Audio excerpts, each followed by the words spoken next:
కులచం price లోనే మళ్ళీ last నుంచి సప్లై డిమాండ్ ఫ్యాక్టర్ వాటి నుంచి అర్థం కావట్లేదు సార్ చూస్తే. అదమ్మా డిమాండ్ సప్లై కలిసిన కర్వ్స్ ఉన్నాయి కదా, అదే equilibrium price. Perfect competition market value చెప్పారు కదా, అలా ఒక seven ఇప్పించు.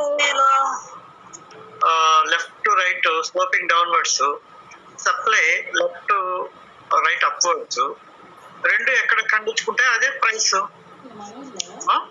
Demand is equal to supply, అంతే కదా ప్రైస్ డిటర్మినేషన్. ముందు ఫీచర్స్ రాస్తావు, తర్వాత ప్రైస్ డిటర్మినేషన్ పెట్టేస్తావు. అంటే ఆ షెడ్యూల్ వేస్తావు, దానికి ఆపోజిట్ షెడ్యూలే కదా. ఏదో 10 రూపీస్, ఏదో 1 lakh demand, 8 rupees, 2 lakhs demand. అంటే ప్రైస్ తగ్గుతుంది కాబట్టి డిమాండ్ పెరుగుతుంది, అట్లాగే ఒక డిమాండ్ కర్వ్ వస్తుంది. అట్లాగనే ప్రైస్ పెరుగుతుంటే సప్లై పెరుగుతూ ఉంటుంది, అది ఆపోజిట్ గా ఒక డిమాండ్ సప్లై కర్వ్ వస్తుంది. రెండు ఎక్కడైతే ఈక్వల్ అవుతాయో అవి అదే ప్రైస్ అనమాట. అంతకుముందు మనం అంతకుముందు తీసుకున్నాం కదా, ఏంటి ఆడ్ నెంబర్స్. ఒక 5 తీసుకుంటే కరెక్ట్ గా మనకి మూడవదేమో డిమాండ్ ఈక్వల్ టు సప్లై వచ్చేస్తుంది. 5 కిందది వదిలేస్తే రెండు మనకి. ఒకసారి నువ్వు డిమాండ్ ప్రైస్ డిటర్మినేషన్ ఒకసారి చూడు, పాతది. మార్కెట్ వదిలేసాయి, ఈ పర్ఫెక్ట్ కాంపిటీషన్ గురించి మర్చిపోయి అక్కడ ప్రైస్ డిటర్మినేషన్ డిమాండ్ సప్లై కలిసి ఒకటి ఉంటుంది కదా, అది చూస్తే నీకు అర్థమవుతుంది. దాన్ని ఇక్కడ తీసుకొచ్చేసాయి. పర్ఫెక్ట్ కాంపిటీషన్ కి అది ఒకటే. సో అక్కడ ఏంటంటే డిమాండ్ సప్లై చాప్టర్ గురించి చెప్పుకున్నాం. ఇక్కడ పర్ఫెక్ట్ కాంపిటీషన్ అలాంటి డిమాండ్ అలాంటి సప్లై ఉంటుంది కాబట్టి అదే డయాగ్రాము, అదే షెడ్యూల్. ఓకే గాయత్రి, జాగ్రత్త చూడమ్మా, నువ్వేం భయపడకు. మనం మళ్ళీ క్లాసు ఆఫ్లైన్ వచ్చిన తర్వాత ప్రతి పాయింట్ ఎక్స్ప్లెయిన్ చేస్తాను. నీకు ఎంతవరకు అర్థమైతే అంతవరకు ఫాలో అవ్వు. లేదు అనుకుంటే అలాగే అక్కడ డౌట్స్ ఏదో నోట్ చేసుకో, ఏదో పెన్సిల్ తోట ఎక్కడో నోట్ చేసుకో, నేను వచ్చిన తర్వాత చెప్తాను. ఓకే, ఏం భయపడద్దు. ఓకే,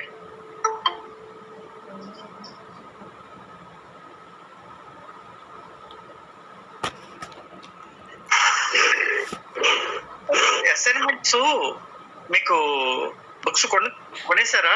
టైం ఇచ్చారా? అసైన్మెంట్స్ గురించి చెప్పారా? పెట్టారా? వాట్సాప్ లో పెట్టారా అసైన్మెంట్స్ గురించి పెట్టారా? సార్ కాలేజ్కి వెళ్ళి అడిగిన తర్వాత వాళ్ళు ఓన్లీ బుక్స్ తీసుకున్నారు సార్. 310 రూపీస్ కట్టే బుక్స్ ఇచ్చారు సార్. వాళ్ళు చెప్తారని చెప్పారు అసైన్మెంట్. అంతే. మనకి ఇంకా సిలబస్ అవ్వలేదు కదమ్మా, అసైన్మెంట్స్ ఏం రాసేస్తారు? మనకి ఇప్పుడు అది ఎక్కడున్నాం? యూనిట్ 3 లో ఉన్నాం కదా. మరి ఆ యూనిట్ 3 లో నుంచి అసైన్మెంట్స్ ఏం రాస్తాం? ఇంకా చెప్తా, అసైన్మెంట్స్ చెప్తా, అలా పెట్టుకొని ఉంచండి. అయితే ఇప్పుడు ఏమైతుందంటే నేను నోట్స్ కూడా చెప్పట్లేదు, ఏదో పంపిస్తున్నాను. నెక్స్ట్ వీక్ చూద్దాం. Next week we will plan for it. Books పెట్టుకోండి. Next week we will plan for. Okay, ముందు అసైన్మెంట్స్ ప్లాన్ చేద్దాం. ఆ తర్వాత బుక్స్ తీసుకోవాలి సార్. చెప్పాను కదమ్మా, అక్కడ ఏదో యూనివర్సిటీ అవుట్ గేట్ దగ్గర ఎక్కడో ఏవో ఈ జెరాక్స్ మెటీరియల్ అమ్ముతున్నారంట కదా, అది కానీ లేదా అంటే ఏదో బుక్ ఉంది. బుక్ అయితే కాస్ట్ 400 ఎంతో, ఇదైతే 150 ఎంతో.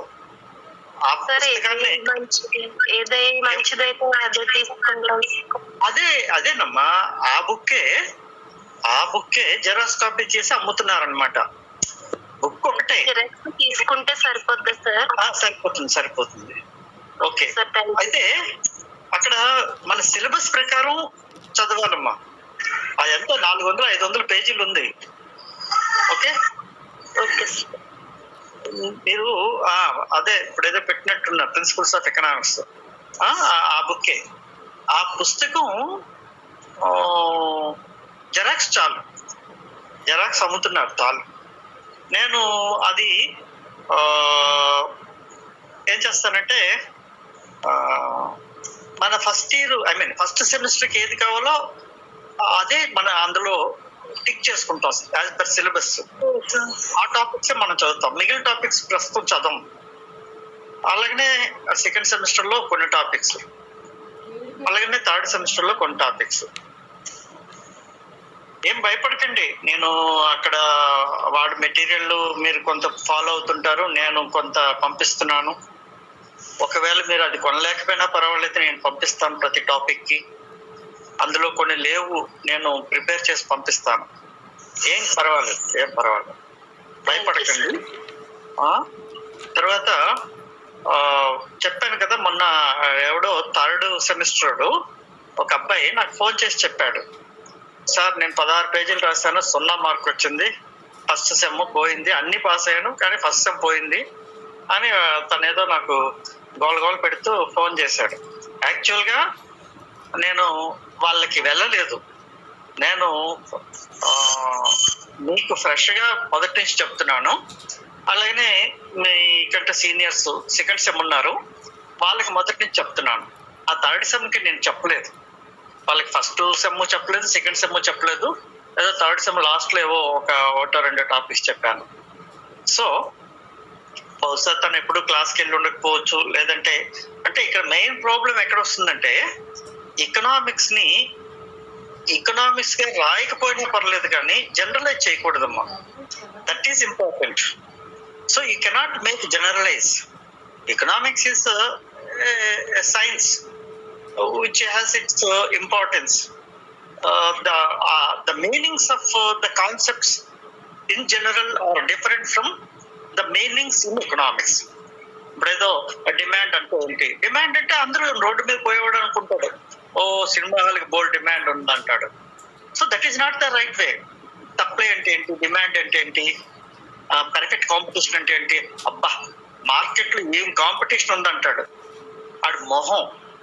కాంపిటీషన్ అంటే ఈ ఫ్యూచర్స్ ఉండాలి, దాన్ని మనం కాంపిటీషన్ అంటాం తప్ప ఏదో రోడ్డు మీద పోయేవాడు ఏం కాంపిటీషన్ ఉందంటే that is not right. So బహుశా ఆ అబ్బాయి ఇలా చెత్తగా ఏదో రాసి ఉంటాడు, అందుకే అవతరాడికి బాగా మండి 0 పెట్టి ఉంటాడు. 16 పేజీలు రాశాడంట.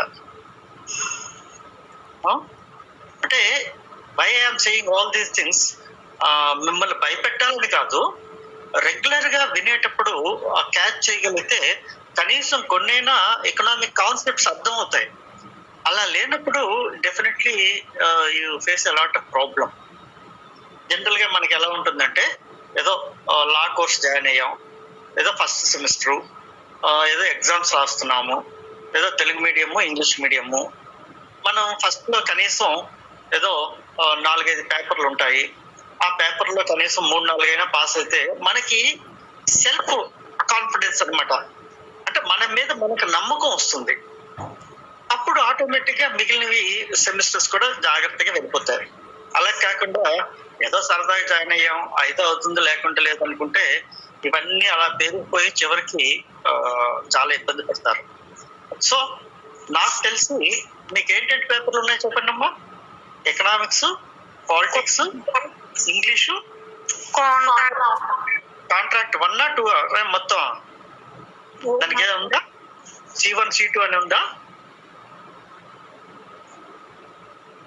కాంట్రాక్ట్ మొత్తం యాక్ట్ ఉందా లేకుంటే కొంతే ఉందా? Indian contract act section 1 to 75 వరకు ఉంది సార్. మళ్ళీ స్పెషల్ కాంట్రాక్ట్ సెక్షన్ 1 to 75 వరకునా? ఓకే, అంటే దాన్ని C1 అంటాం, మామూలుగా అయితే కాంట్రాక్ట్ 1 అంటాం అనమాట. సో అది మీకు బహుశా అర్థమవుతుందో లేదో నాకు తెలియదు. అంతే కదా, ఇంతే కదా, ఇంగ్లీషు, కాంట్రాక్టు, పాలిటిక్స్, అంతేనా? 1 to 5 అదే 1 to 75 అదే. ఇంకో ఎకనామిక్స్ ఎన్ని 4 or 5? 4 oh very good, very good. 4 హ్యాపీగా చదువుకోవచ్చు, అన్నిటికీ చక్కగా 8 పాయింట్స్ తెచ్చుకోవచ్చు, 8 పాయింట్స్ ఈజీగా తెచ్చుకోవచ్చు. మీరు భయపడితే అంటే ఒక్కటి మాత్రం కష్టం. జనరల్ గా మన దగ్గర కొంతమంది తెలుగు మీడియం వాళ్ళు ఉన్నారు, వాళ్ళు కొద్దిగా కష్టపడాలి. ఎందుకంటే మరి ఒకేసారి మీడియం తెలుగులోంచి ఇంగ్లీష్ లోకి షిఫ్ట్ అవ్వాలంటే వాళ్ళు కొద్దిగా they have to put their efforts. Politics కానీ, ఎకనామిక్స్ కానీ, ఇంగ్లీష్ లో కానీ, అట్లాగే కాంట్రాక్ట్స్ లో కానీ కొద్దిగా కష్టపడాలి. బట్ ఇంగ్లీష్ మీడియం వాళ్ళు మాత్రం దే అఫ్ కోర్స్ వాళ్ళు కష్టపడాలి, but they write some non sense. ఏదో వాళ్ళకి ఇంగ్లీష్ ముక్కలు వచ్చి కాబట్టి ఏదో రాసేస్తుంటారు. అలా కాకుండా చక్కగా హ్యాపీగా మనకి అయితే దౌర్భాగ్యం ఈ కోవిడ్ ప్రాబ్లం ఒకటి వచ్చింది. ఎగ్జామ్స్ ఎప్పుడవుతాయో తెలియదు, అసలు ఆన్లైన్ అవుతాయా ఆఫ్లైన్ అవుతాయా, అసలు ఏంటో పరిస్థితి అంతా చాలా ఘోరంగా ఉంటుంది. Not only the education, the entire nation is suffering a lot. చెప్పమ్మా. హలో మధు, చెప్పు సార్. అసైన్మెంట్స్ ఇచ్చారు సార్, అవి ఏం రాయాలి సార్? అబ్బా నేను ఇంక ఇవ్వలేదు కదా. లేదు సార్, బుక్స్ సబ్మిట్ చేశారు సార్ కాలేజ్ లో. అబ్బా బుక్స్ కొనుంటారు మీరు, అది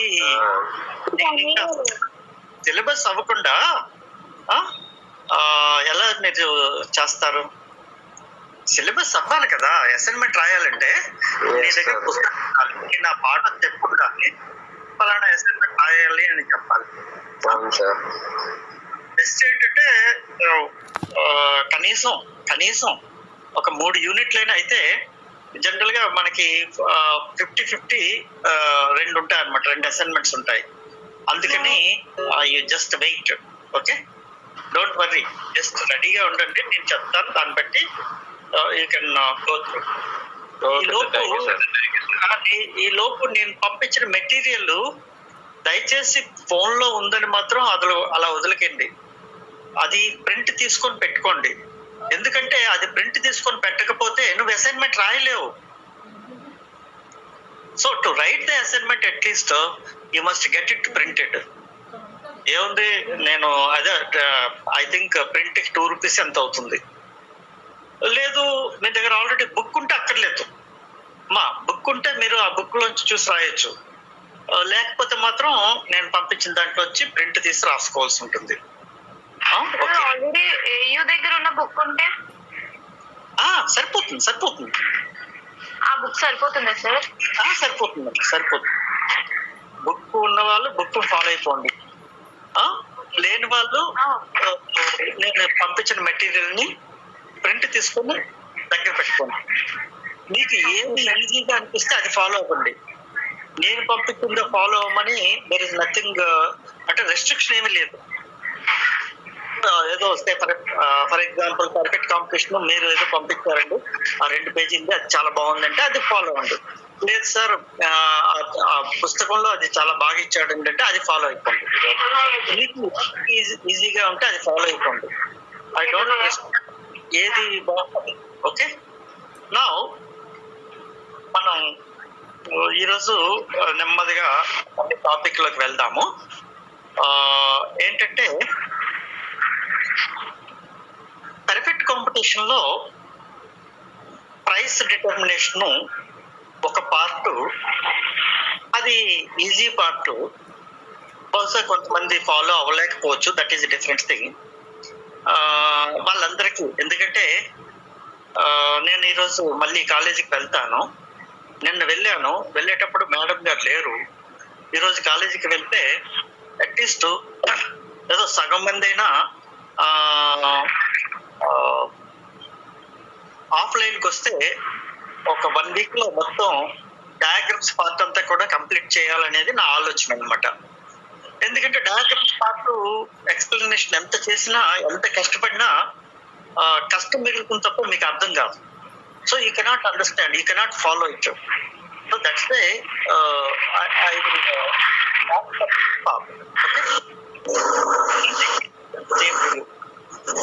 Now, yes, మనసా సార్ ఏదైనా ఎనీ ప్రాబ్లం? మనస మ్యూట్ లో పెట్టుకో మనస. Okay.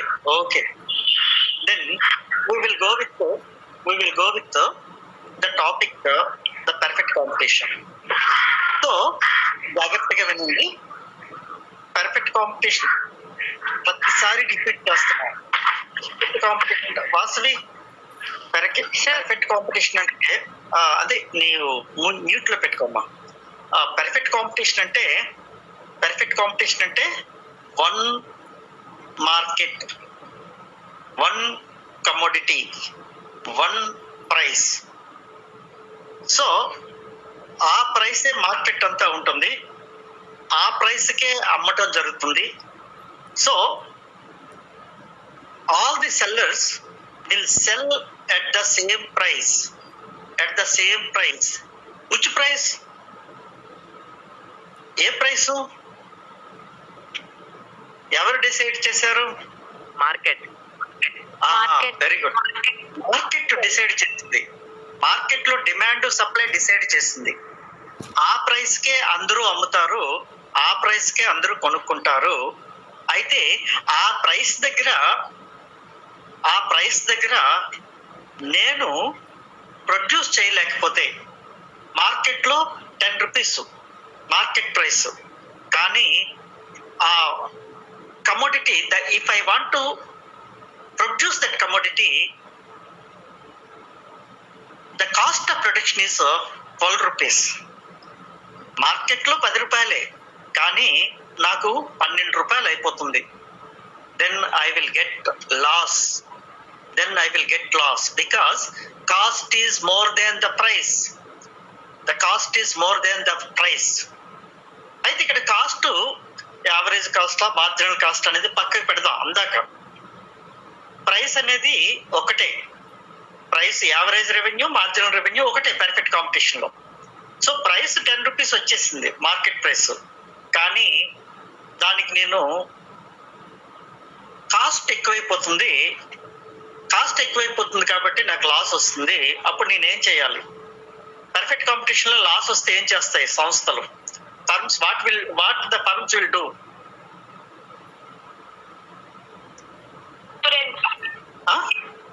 Insurance close. They will take insurance. No. They will go out. Loss నువ్వు వ్యాపారం చేయటం ఏంటి? నష్టం వస్తే ఇన్సూరెన్స్ కంపెనీస్ ఎందుకు వస్తాయి? ఒకవేళ నీ వ్యాపారాన్ని ఏదో ఫైర్ ఇన్సూరెన్స్ చేసావనుకో, అది ఏదో తగలబడిపోతే, షాప్ తగలబడిపోతే ఆడెవడో ఇన్సూరెన్స్ ఇస్తాడు. లేదంటే థెఫ్ట్ ఇన్సూరెన్స్ చేసావనుకుందాం, ఆడేదో దొంగతనం జరిగింది అని ఆడేదో ఇన్సూరెన్స్ ఇస్తాడు. నేను వ్యాపారం చేస్తున్నాను, నాకు నష్టం వచ్చింది, ఎవడైనా ముందుకు రండి అంటే ఎవడొస్తాడు? ఎందుకని? నువ్వు నీ ఎఫిషియన్సీ తక్కువ, నువ్వు బాగా ఉత్పత్తి చేయలేకపోతున్నావు. బాగా ఇన్ ద సెన్స్ తక్కువ కాస్ట్ కు ఉత్పత్తి చేయలేకపోతున్నావు. మార్కెట్ లో అందరూ 10 రూపాయలకి అమ్మితే నువ్వేమో అమ్మలేకపోతున్నావు. ఎందుకంటే నీకు కాస్ట్ 12 రూపీస్ అయిపోయింది, కాబట్టి నువ్వు నష్టపోతున్నావు. నష్టపోతే ఏం చేస్తావు అప్పుడు నువ్వు? క్విట్,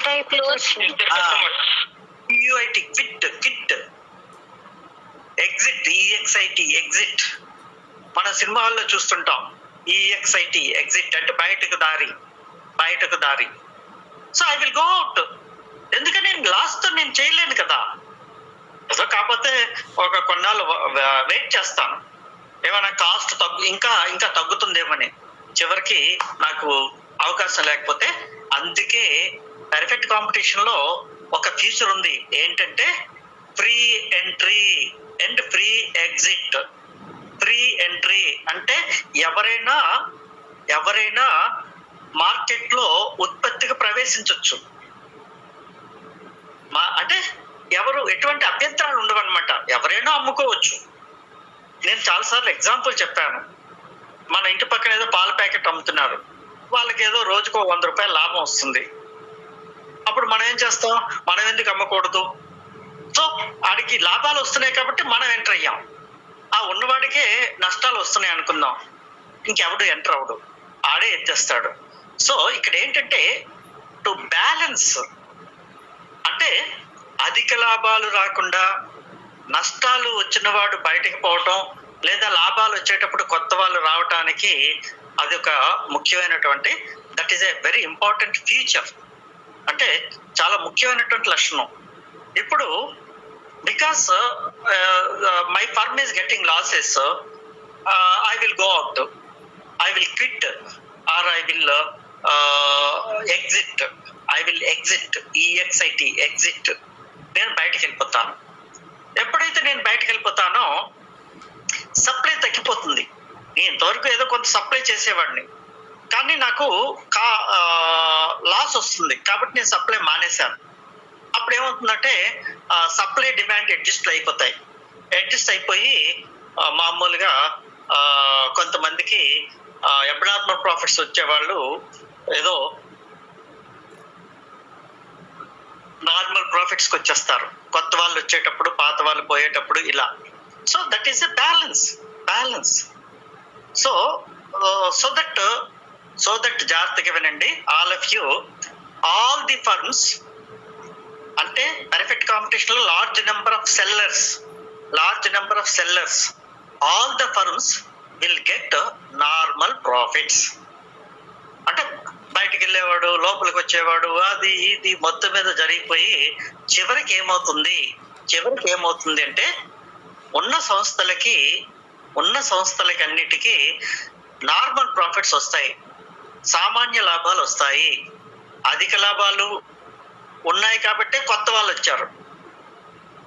కొన్ని సంస్థలకి నష్టాలు వస్తున్నాయి కాబట్టి వాళ్ళు బయటకు పోయారు. ఇలా కొత్త వాళ్ళు రావటం, ఉన్న వాళ్ళు బయటకు పోవటం, డిమాండ్ సప్లైలు అడ్జస్ట్ అవటం,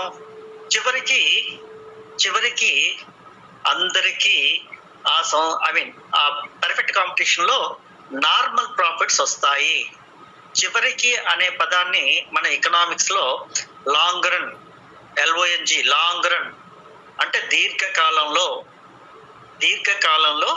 అన్ని సంస్థలకి నార్మల్ ప్రాఫిట్స్ వస్తాయి. మరి స్వల్పకాలంలో ఏమవుతుంది? స్వల్పకాలంలో వచ్చేవాడు పోయేవాడు ఉంటాడు. వచ్చేవాడు పోయేవాడు అంటే అర్థం ఏంటంటే అబ్నార్మల్ ప్రాఫిట్స్ వచ్చేటప్పుడు కొత్త వాళ్ళు వస్తుంటారు, లాసెస్ వచ్చేటప్పుడు బయటికి పాత వాళ్ళు కొంతమంది వెళ్ళిపోతారు, అంటే బిజినెస్ మానేస్తారు.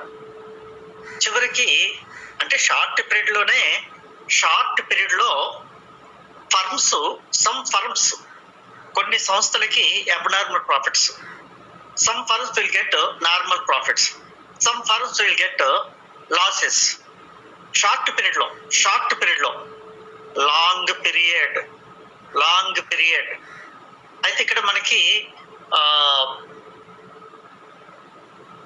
వాట్ ఈజ్ లాంగ్ పీరియడ్ అనేది చెప్పుకోకుండా, లాంగ్ పీరియడ్ అంటే కొద్దిగా బాగదు. లాంగ్ పీరియడ్ అంటే అన్ని ఫ్యాక్టర్స్, ఇన్పుట్స్ వేరియబుల్ గా ఉంటాయన్నమాట. అది ఎందుకంటే అది ప్రొడక్షన్ కి సంబంధించిన విషయం, అసలు మనకి అది టాపికే లేదు. అనవసరంగా అందులోకి వెళ్ళి తలకాయ నొప్పి తెచ్చుకోవటం ఎందుకు? ప్రస్తుతానికి మనకు కావాల్సింది ఏంటంటే long period means where they can increase the output as per the demand. అది లాంగ్ పీరియడ్ అంటే డిమాండ్ కి తగ్గట్టుగా ఉత్పత్తిని పెంచడానికి లేదా తగ్గించడానికి అవకాశం ఉండే కాలాన్ని లాంగ్ పీరియడ్ అంటారు. Long period means where we can adjust the level of output as per the demand and supply. I am trying my level best to explain both in the languages because majority are English medium. So the long period is nothing but where one can increase the level of output to meet the demand or to decrease the output as per the demand. అంటే దీర్ఘకాలంలో long period అంటే తెలుగులో దీర్ఘకాలంలో market కి తగినట్లుగా ఉత్పత్తిని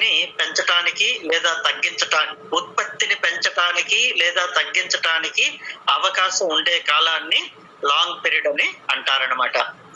of course the role of time element in the theory of value అది వేరే ఉంది, అది పర్ఫెక్ట్ కాంపిటీషన్ కి పక్కకు వస్తుంది, అది చెప్పటం ప్రస్తుతానికి అదే అక్కర్లేదు, ఒకవేళ క్లాస్కి వస్తే అది కూడా చెప్తాను. సో ఇప్పుడు ఏమైందంటే లాంగ్ పీరియడ్ అయిపోయింది. లాంగ్ పీరియడ్ అంటే అందరూ అడ్జస్ట్ అయిపోయారు, సప్లై డిమాండ్కి అడ్జస్ట్ అయిపోయారు. అప్పుడు అన్ని ఫర్మ్స్ కి నార్మల్ ప్రాఫిట్స్ వస్తాయి.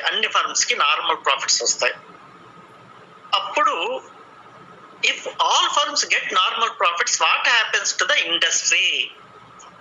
చాలా మంది ఎకనామిక్స్ బేస్ వాళ్ళు ఉన్న స్టూడెంట్స్ వాళ్ళు తప్పనిసరిగా చెప్పాలి. In the equilibrium of what? Industry. Very good, thank you very much. That is called as industry equilibrium. Industry equilibrium is different from firm equilibrium. Firm equilibrium MR is equal to MC, whereas industry equilibrium is జాగ్రత్తగా వినండి అందరూ, industry equilibrium is MR is equal to MC is equal to AR is equal to AC to all the firms. అర్థమవుతుందమ్మా? Are able to follow? ఒక సంస్థకి సామాన్య లాభాలు, నష్టాలు, అధిక లాభాలు ఏవైనా రావచ్చు, కానీ లాంగ్ పీరియడ్ లో అన్నిటికీ నార్మల్ ప్రాఫిట్స్ వస్తాయి. అలా అన్నిటికీ నార్మల్ ప్రాఫిట్స్ రావటాన్నే ఇండస్ట్రీ ఈక్విలిబ్రియం అంటారు. So industry equilibrium is nothing but all the firms will get normal profits. So if all the firms get the normal profits, any new firms will enter or not? కొత్త సంస్థలు వస్తాయా? Industry equilibrium అయిన తర్వాత కొత్త సంస్థలు వస్తాయా? కొత్త సంస్థలు ఎంట్రీ అవుతాయా? చెప్పమ్మా. చాలా మంది ఉన్నారు, చెప్పాలి. ఎకనామిక్స్ వాళ్ళు ఉన్నారు. ఇండస్ట్రీ పర్ఫెక్ట్ కాంపిటీషన్ లో ఇండస్ట్రీ ఈక్విలిబ్రియం అయిన తర్వాత కొత్త సంస్థలు వస్తాయా?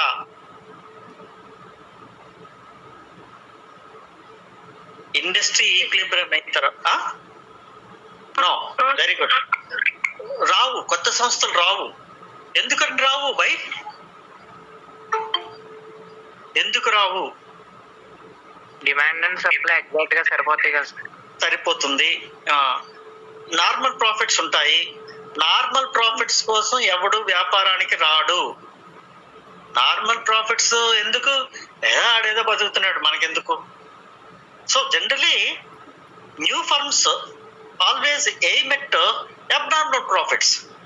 నార్మల్ ప్రాఫిట్స్ ఉండేటప్పుడు ఏదో ఆడి బతుకుతున్నారు, ఉన్నవాళ్ళు సరిపోతారు, మనం ఎందుకు వెళ్తాం, వెళ్ళి వాళ్ళని డిస్టర్బ్ చేయటం ఎందుకు అని నార్మల్ ప్రాఫిట్స్ ఉండేటప్పుడు న్యూ ఫర్మ్స్ ఎంటర్ కావు. ఇప్పుడు ఎవడైనా మూసేస్తాడా? ఎవడైనా బయటకు వెళ్ళిపోతాడా?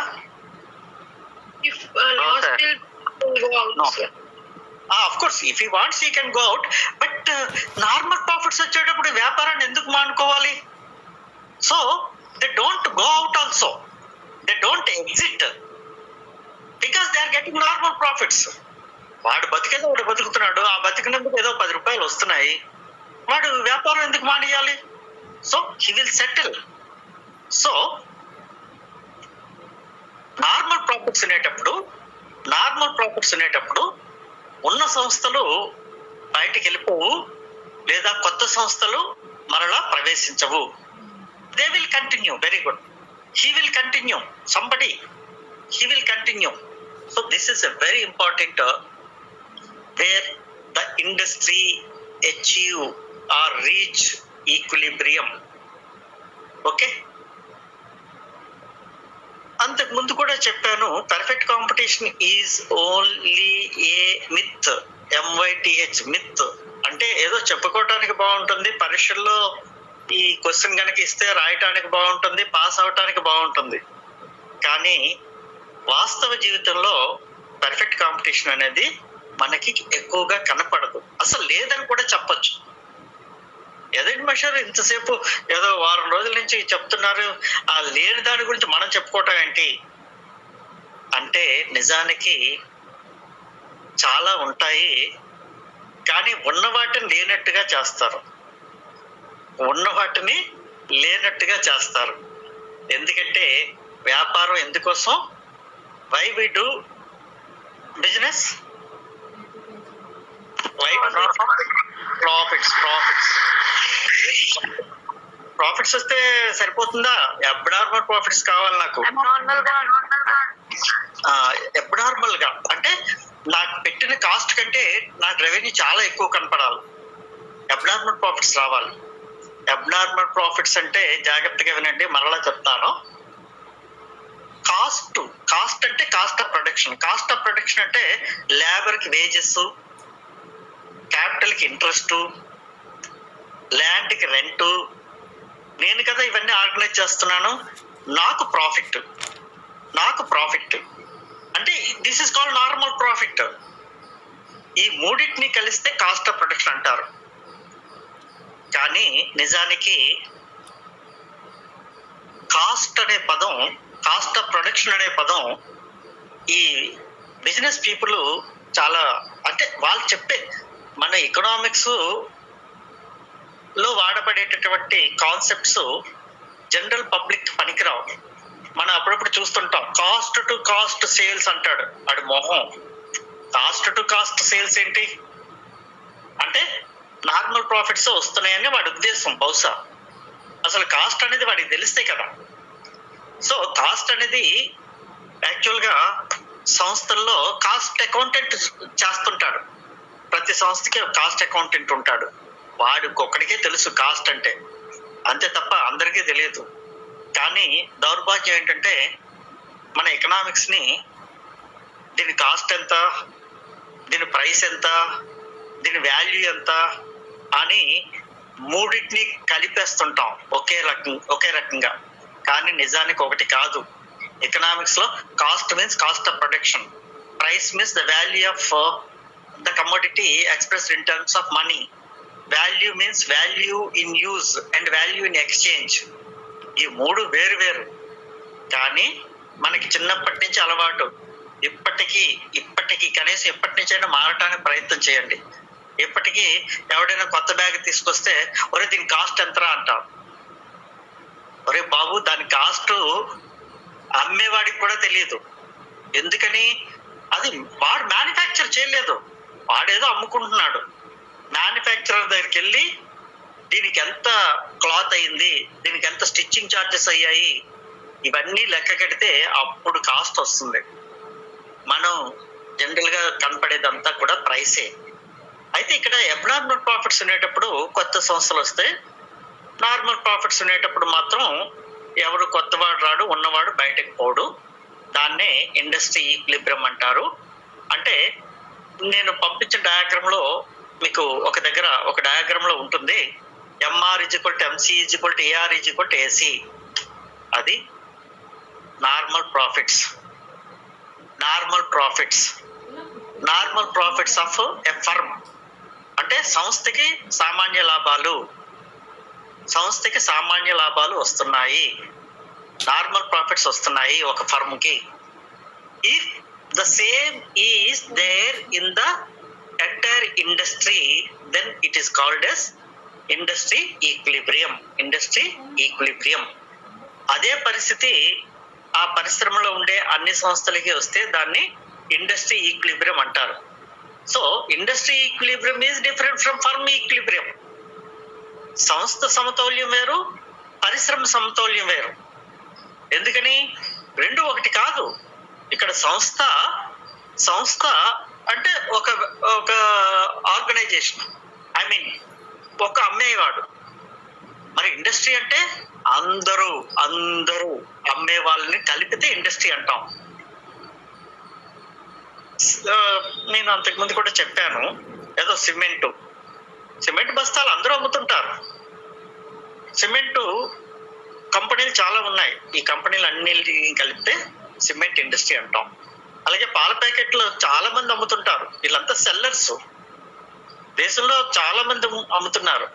మొత్తం అంతా కలిస్తే డైరీ ఇండస్ట్రీ అంటాం, cotton industry, jute industry, iron and steel industry, cement industry.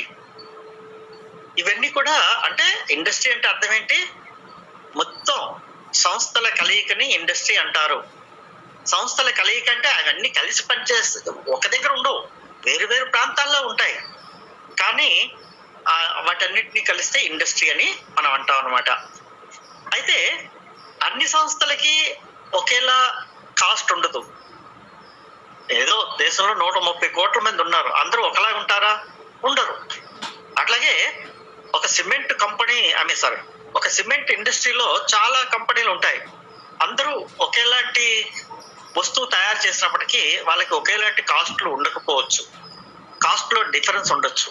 ఎవడైతే తక్కువ కాస్ట్కి ఉత్పత్తి చేస్తుంటాడో వాడికి ఎక్కువ లాభాలు వస్తుంటాయి, ఎవడైతే కాస్ట్ ఎక్కువైపోతుందో వాడికి లాభాలు తగ్గిపోతాయి, ఎవరికైతే కాస్ట్ ఎక్కువగా ఉండి రెవెన్యూ తక్కువ ఉంటుందో వాడికి నష్టాలు వచ్చేస్తాయి. సో ఎప్పుడు మనం కాస్ట్ రెవెన్యూ ఈ రెండింటిని బ్యారేజ్ వేసుకుంటే అప్పుడు ఆ ఇండస్ట్రీలో ఉన్న అన్ని పరిశ్రమలకి అన్ని సంస్థలకి సామాన్య లాభాలు వస్తే అప్పుడు ఇండస్ట్రీ ఈక్విలిబ్రియం అని అంటాం అన్నమాట. అర్థమవుతుందా? Are you able to follow?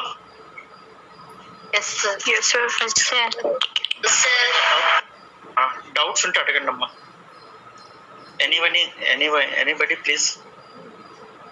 చాలా కష్టం అర్థం చేసుకోవటం, ఎందుకంటే డయాగ్రామ్ ఉండాలి. డయాగ్రామ్ ఉంటే దీని అంత ఈజీ ఉండదు.